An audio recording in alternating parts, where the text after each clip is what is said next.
Sometimes we forget why we're here. It's easy to fall off track.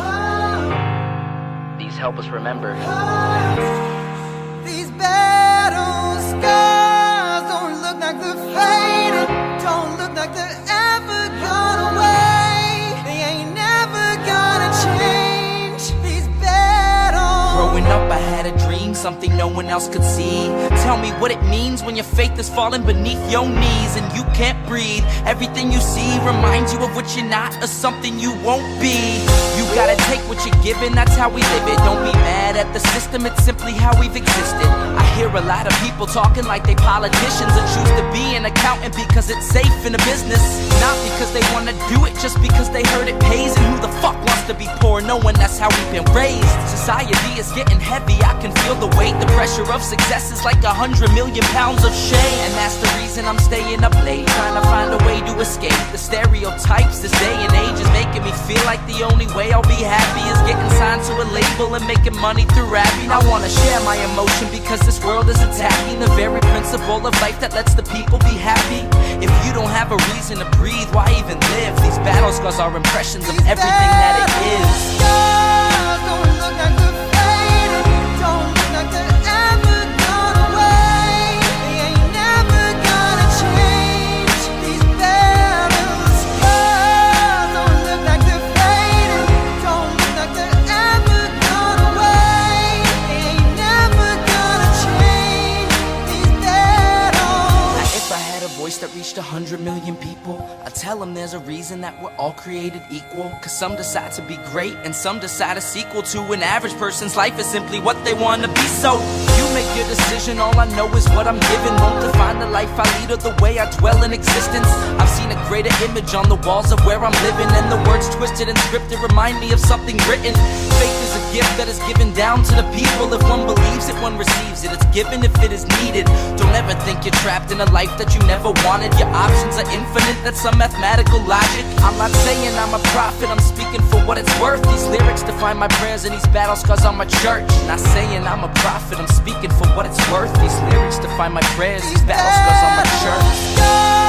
Don't look like they're fading, don't look like they're ever gone away. They ain't never gonna change. These battle scars don't look like they're fading, don't look like they're ever gone away. They ain't never gonna change. These battles.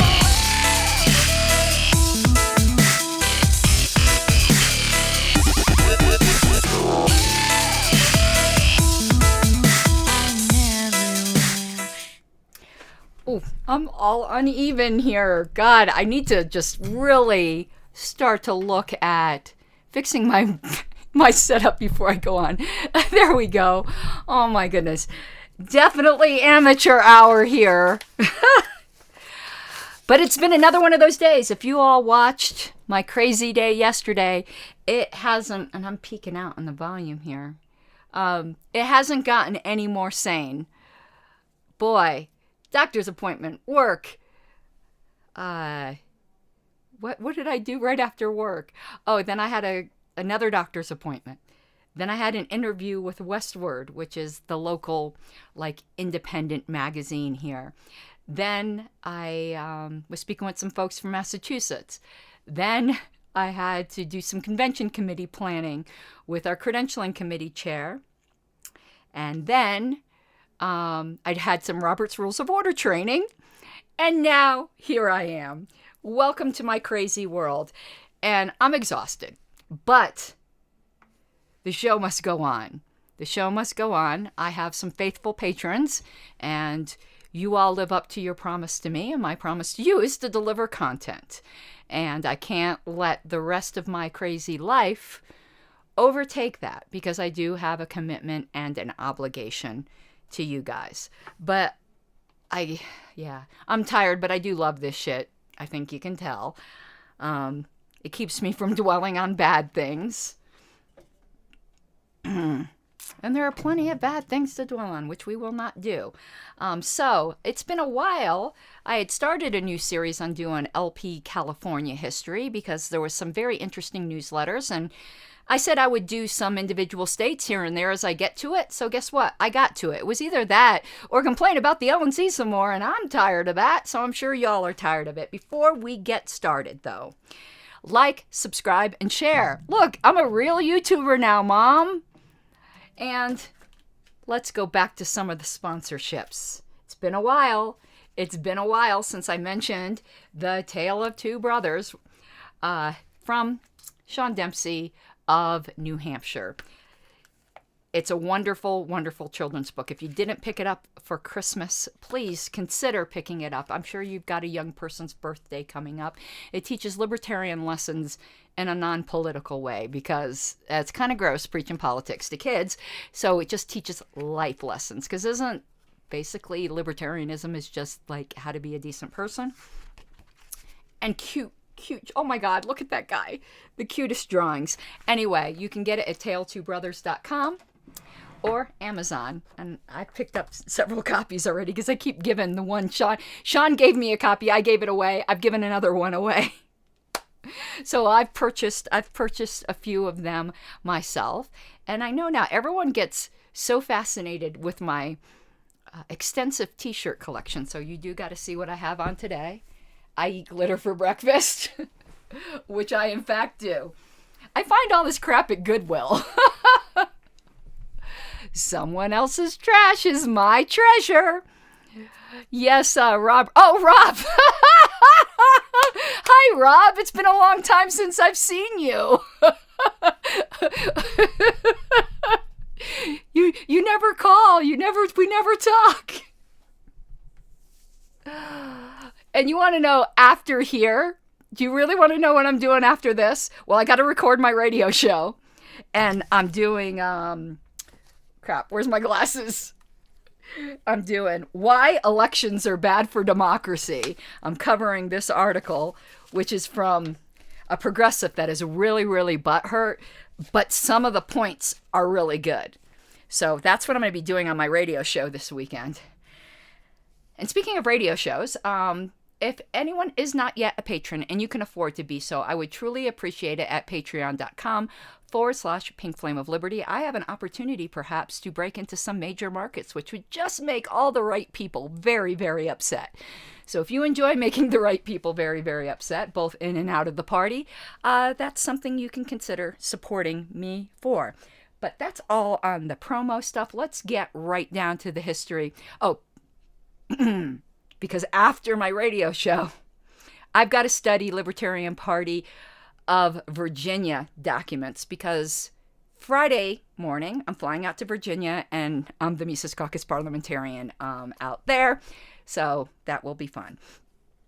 Okay, let's get right on to the history. Let me pull this up here. And you're going to notice a similarity in this. This is what drew me to the California. Why did I start with California instead of doing Colorado history, right? Is because this early newsletter, Colorado is going to be the next state probably I do for obvious reasons. But this early newsletter was formatted so exactly like the national early LP news that it just fascinated me. Because at first I thought it was the national one. And only 2 issues of this have been found. So I did the last issue in episode 1. Here's the second one. I did the first issue in episode 1. This is the last issue we've been able to find, but then I'll move on to some other California stuff. So here we go. Doesn't that look just like the national LP news at that time? I got to bring this heater closer to me. I have to turn our furnace off. We're projected to get 10 inches of snow tonight, actually. But this basement gets like cold as a meat locker without the furnace on. But if I had the furnace on, you would hear it. So the sacrifices I make. The sacrifices that I make. So here we go. LP News, well, it's not LP News, it's called The Libertarian. And let me pull up so I can see what you guys are seeing. So it's November 1972 from the California Libertarian Party. I've done a whole show on this before as to how all of the state parties used to be ex-Libertarian Party. And I didn't even consider, Rob, I was just with you guys in California. That isn't why I was planning on doing the show way before Angela scheduled that anyway, by the way.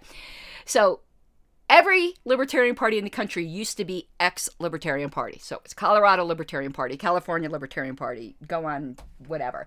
Now almost all of them have changed to the formula Libertarian Party of X. Libertarian Party of California, Libertarian Party of Colorado, except for a few states. Wyoming, Arizona, Utah, I think Missouri. There's just a few that haven't changed.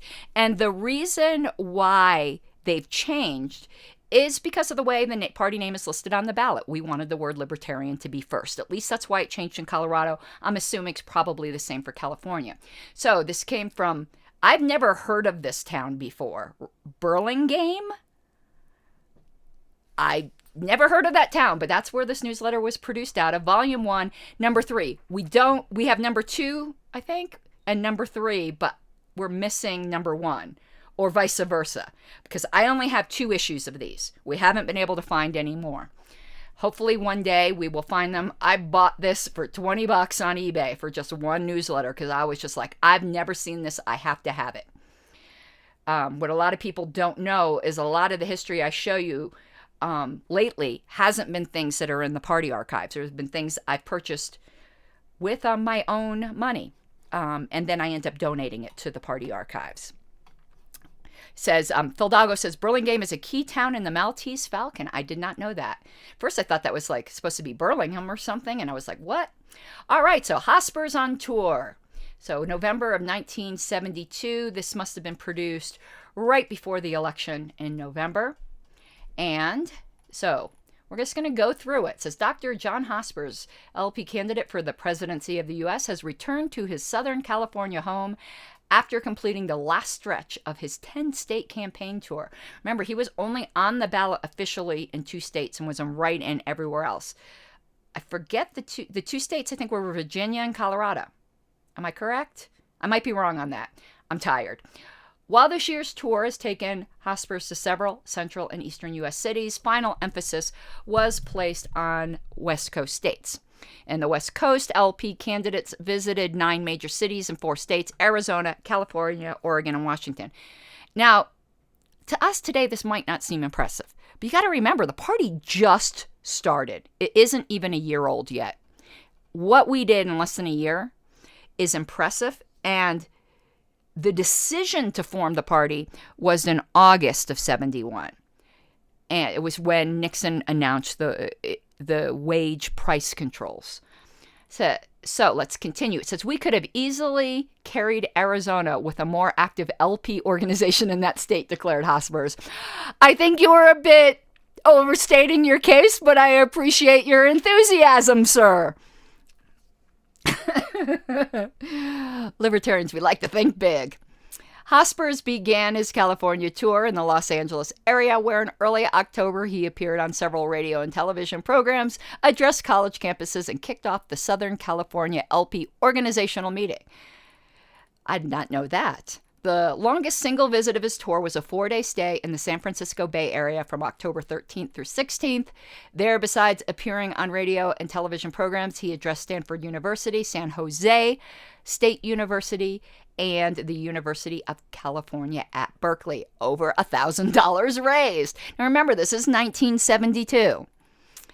A fundraising dinner and a political rally scheduled part of the Bay Area tour saw more than 200 libertarians greet our candidate. That's a good showing.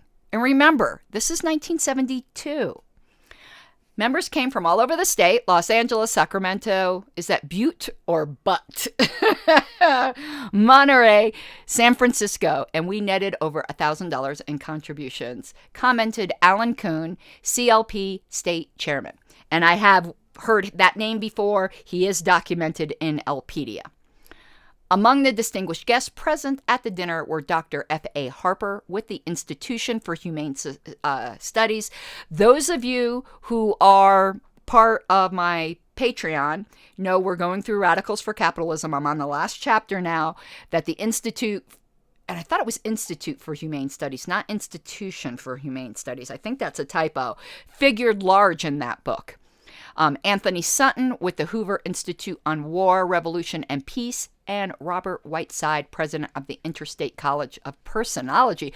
What the heck is personology? I have never seen that word before in my life. Somebody Google it. There's got to be a Wikipedia article. What the heck is personology? It sounds like a perfume. Later in the month, Hosbers then traveled to Monterey to speak at the Monterey Peninsula College. Shouldn't that be a capital P Peninsula? On his way to Washington, one of the states in which we are on the ballot. So it wasn't Colorado. Was Washington in Colorado? Or was it? I can't remember. So Washington is one of the... We were only on the ballot in 2 states. I know that. David Merrick handled the PR work in Monterey and did a fantastic job. In Seattle, Hosper spoke at a Washington LP rally.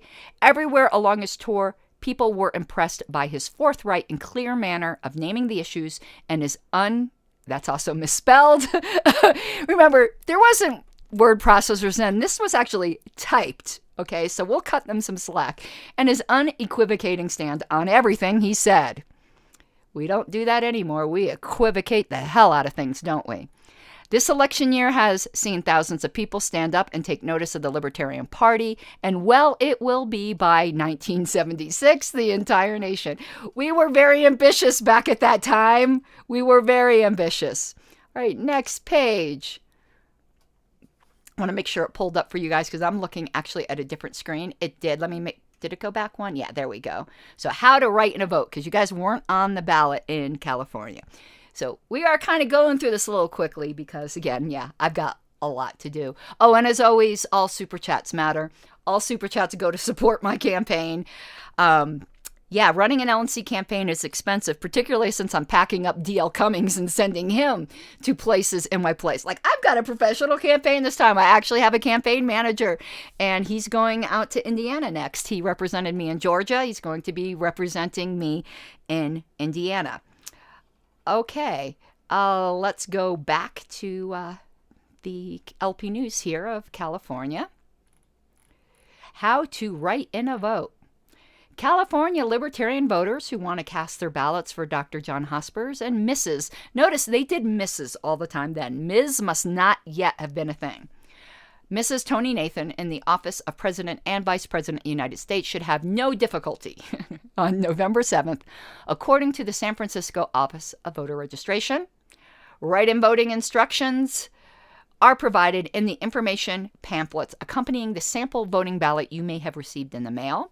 Information should be available at voter stations. Basically, it's this simple. Voters using voting machines should reach for square slide number 1 at the top left of the machine. No electronic voting then, corresponding to the number of the presidential office selection. And the blank space provided, just write John Hospers, followed by Tony Nathan and Libertarian Party. Do not pull down a pointer over another presidential candidate's name, and complete the rest of your voting for other candidates and propositions by selecting the proper levers, and then throw the master handle. I think that's misspelled. Somebody typed this fast to record all your votes. In areas where paper ballots are used, write the candidates' names in the blank space provided in the presidential section. For punch card ballots, I remember those. The hanging chads. I was in Florida at the time of the hanging chad. Punch out the hole corresponding to the blank presidential space and write the candidates' names there along with the party. Print legibly and clearly. There is no need to write for the office of President of the United States or any similar phrase. Be sure to vote. There has never been a time when Libertarian votes, and notice we use small L Libertarian a lot back then. You'd never see that now. Could accomplish so much in alerting people to the principles we hold. Look at this cute little laissez-faire down on the bottom there. All right, we're going back up to the top here. The Libertarian is the newsletter of the California Libertarian Party. Here's an old address, 1290 Bayshore Boulevard, Burlingame, California, 94010. Let me see. Do I know any of these names? Editor David Morrison, Associate Editor Alan Kuhn, who was the chair of the party, and Production Manager Brian Reamer. National HQ Statement. Ugh, that just gives me the twitches. I know I shouldn't tar every national committee with... Never mind. Okay. The California Libertarian Party is number 1 in the country and has remained so, I think. Oh, so Stephen Ecker says, personology. Let's put this up here.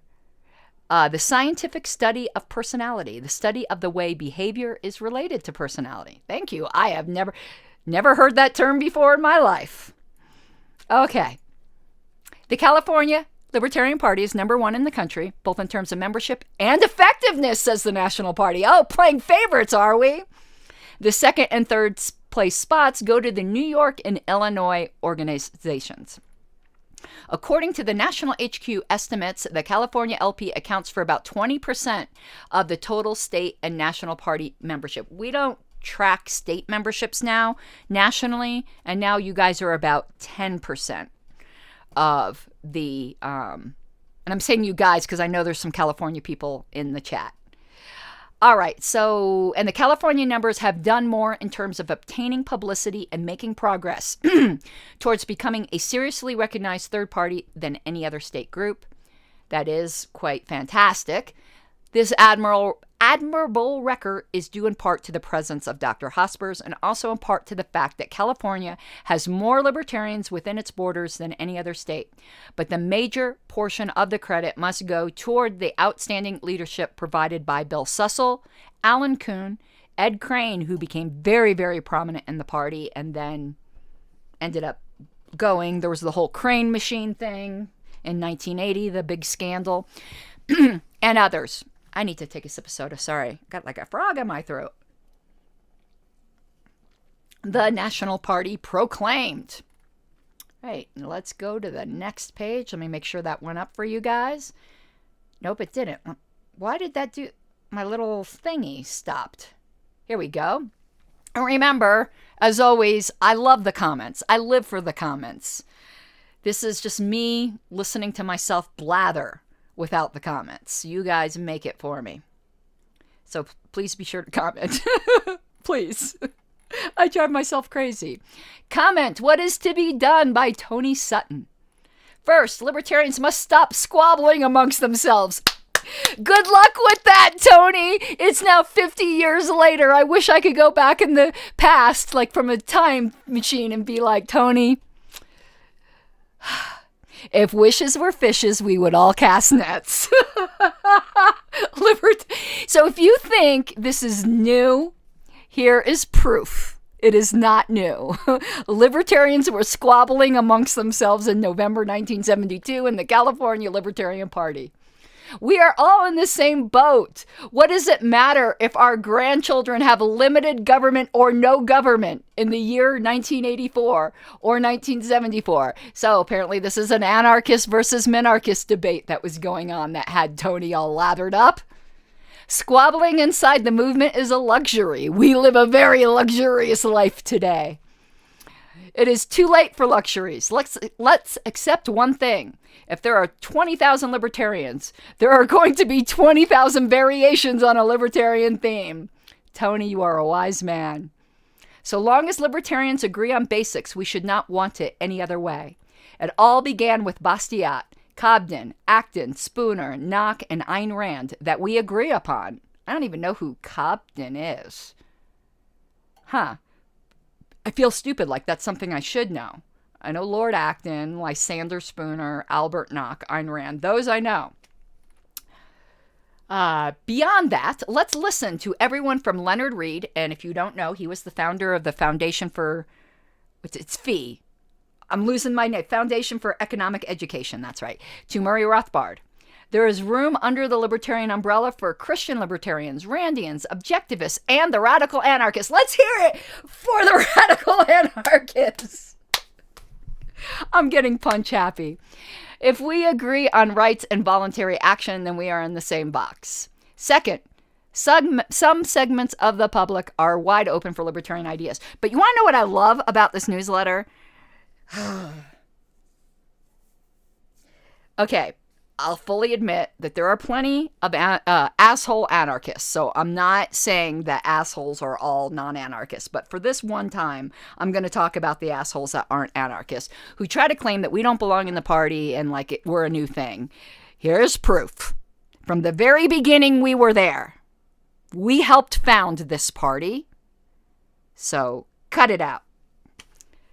Certainly, professional people, from doctors to airline pilots, the nature of their work makes them self-reliant and productive. Small businessmen, those oppressed by taxation. Above all, students on the campuses will be receptive.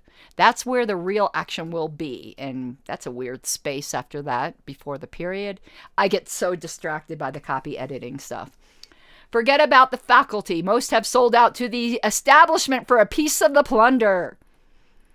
Third, the secret is communication. Read the October issue of Reason, the interview with John Ziegler. I have that issue around here somewhere. I think it's right over there. It is a mine of ideas. Where does this go to? Over 50 million citizens don't bother to vote. But so-called voter apathy is probably voter disgust with politics as usual. The time is ripe. The political vacuum is there. Talk, talk, talk. Not with other libertarians, but with non-libertarians. It's going to take hard work, skilled organization and funds. The job will be done because the big brother alternative is not acceptable to any of us.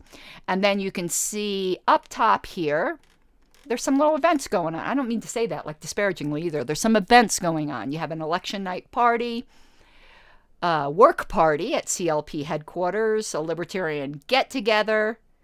The Santa Clara County LP was already meeting twice a month with Will Barkley.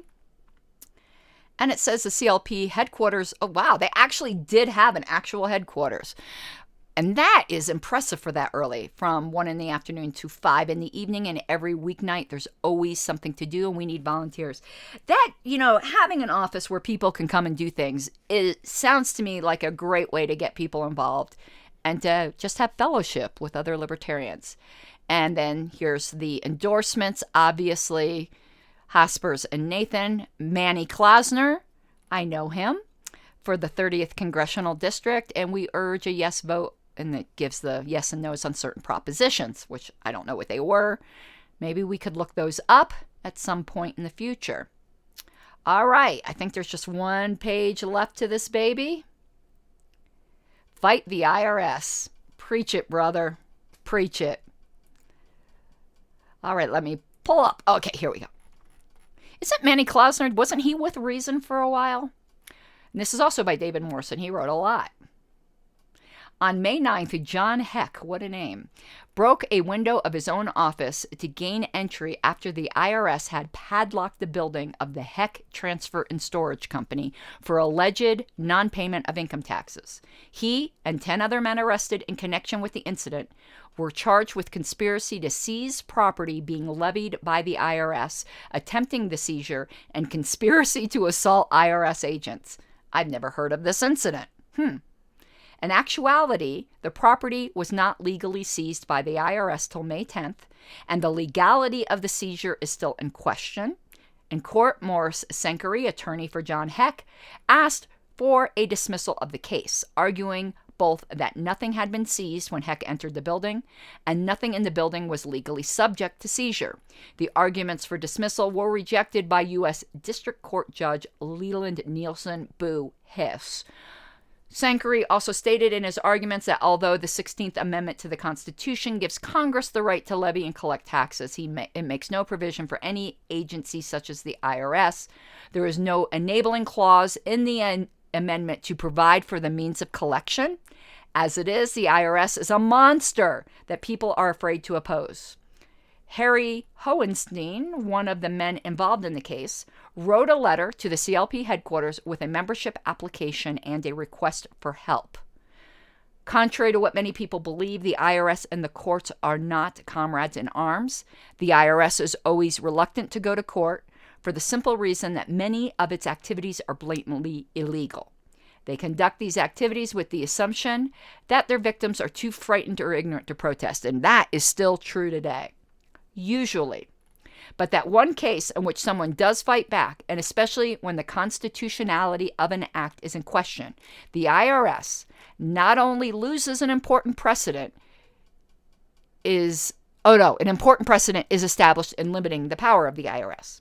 The case I've just described is one such case. The attorney is prepared to argue the case from both the legal and the constitutional angle. I am supporting Mr. Hohenstein and the other defendants because the fact that when the rights of one man are violated, the rights of all men are is inescapable. I want to stop there for a second and segue into the modern thing. I know this is going to seem totally random, but I was just making this argument earlier today. Some people say to me, I'm in X state. Why should I care? Why are we getting involved in the squabbling or whatever you might want to call it of what's going on in Massachusetts, where 47 members were unjustly expelled? Right there, when the rights of one member of our party are violated, the rights of all members are. It's unfathomable to me how many people turn and look the other way. And you would not want that to happen to you if that was happening to you. So don't do it to others. Defend the wronged. Let's continue. If this case is won, I know that when the IRS comes knocking on my door, its hands will be tied that much more. Exactly. If they can just unjustly expel 47 people from Massachusetts and you say nothing, you deserve to have nobody say nothing if they come for you. Many people that I have known have said that they recognize that the government should be fought, but that they didn't know where to start, where they could confront it. Well, here is the place, the time, and the issue. When Mr. Hohenstein stands up in court to have his say, he will be standing up for me, for libertarianism, and for the rights of all men. If you'd like to see the IRS relegated to their proper status in court, that of a common criminal, you can show your support of the LA 11 by sending letters and contributions to, and there's a defense fund there, and also Mr. misspelled his name, Hohenstein's address. For those of you who can, why not show up in court, write letters to the editor, attend the news conferences, and show the courts and the IRS that little brother is watching. Wow, that was pretty inspirational. It just bothered the whole thing. Aren't we about standing up for other people? As I've said, and as I've argued for why I stood up for New Hampshire, why I stood up for Delaware, why I'm standing up for Massachusetts, because we are our brother's keeper. No, you don't have a positive obligation to do that. You don't have to, but you should. You should. Imagine if that were you. Imagine if it were you and all you did was sign a petition that you were allowed to do under the governing documents of your state party, and the state executive board expelled you from the party merely for doing that. The fact that there isn't an absolute outcry amongst every single libertarian that hears about this is a fucking shame. That is all these people did, was sign a petition, and they were expelled from the Massachusetts party. I do not know how that board is not an absolute pariah amongst libertarians.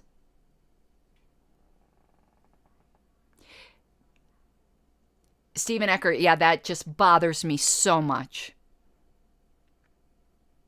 And it's always bothered me, but it bothers me even more now that I've been one of the people that have been wronged. And I cannot tell you, I don't want to get upset. I cannot even tell you how much it meant to me just to have one person right. Until you're in that situation, when you're against the odds, when you're being oppressed by people of greater privilege and power, to have other libertarians not even care, that hurts more than the wrong done to you. And those 47 wrongly expelled members in Massachusetts deserve your support. I mean, I've never heard of anything like this in the history of the party. And we all know, if this were the Republicans or the Democrats doing it, we would be pointing and laughing and mocking and tweeting and making memes. But when it's our own, we turn our back? You're asking what you can do? Social pressure means a lot. Social pressure means a lot. And that board absolutely should be a bunch of pariahs. And if you're going to be a delegate at the National Convention, seat the delegation that represents the expelled 47 and the people that have stood with them. Do not seat anyone from that corrupt board. It is a shame. Like, I just can't even imagine what that would feel like. I mean, what happened to me was sucky enough. But I give as good as I get, you know. I didn't have the power to expel anybody else in return. But, you know, I'm not powerless. I'm not just your average everyday member. I've got quite a reach and a voice. But can you imagine just being the average everyday member whose name you don't know, I don't know, and you sign a petition because you think it's the right thing to do, and the next thing you're thrown out of your state party? How dare them? I need to do my Greta Thunberg. It's just so disgusting that we're letting this go on in the party. But then again, you know, you had the example set by the National Party that words are violence and you cannot criticize the National Committee. So why shouldn't a state committee say we're going to expel members for criticizing us? That's why I say to people, I'm on the board in Colorado. Does it suck to get criticized? Yes, it does. But you want to know what? When you're in leadership, you signed up for that. And I even say that to the members in Colorado. I don't have to surround myself with people saying negative things, but I would never silence them. And there are people who light up the Colorado board, and I think unfairly, every single day. And you want to know what? They have every right to do so. And no leader should be above criticism. You don't have to listen to it if you don't like it. It's called turn the channel, Senator. But you signed up for it. If you think your leaders deserve criticism, light them up. I live by that credo that I dish out, I can also take. But I can't say, you know,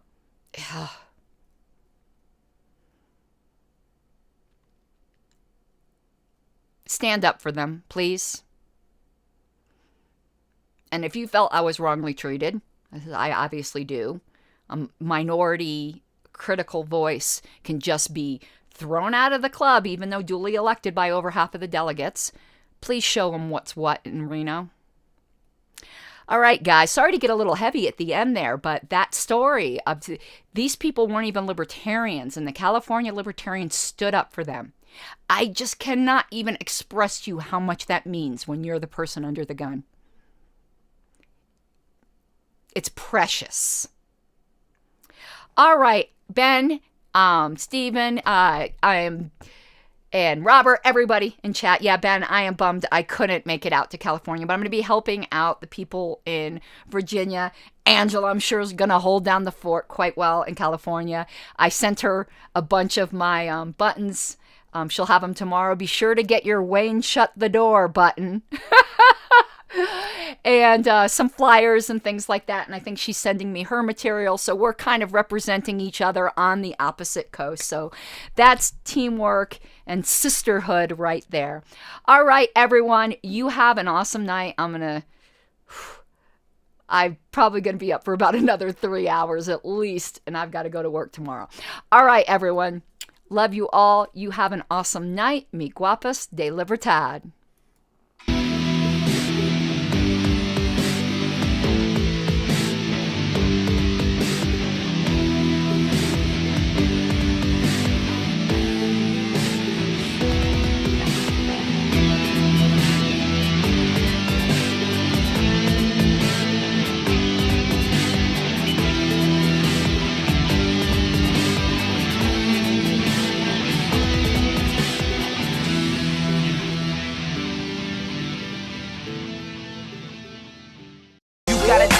Given, that's how we live it. Don't be mad at the system, it's simply how we've existed. I hear a lot of people talking like they politicians and choose to be an accountant because it's safe in a business.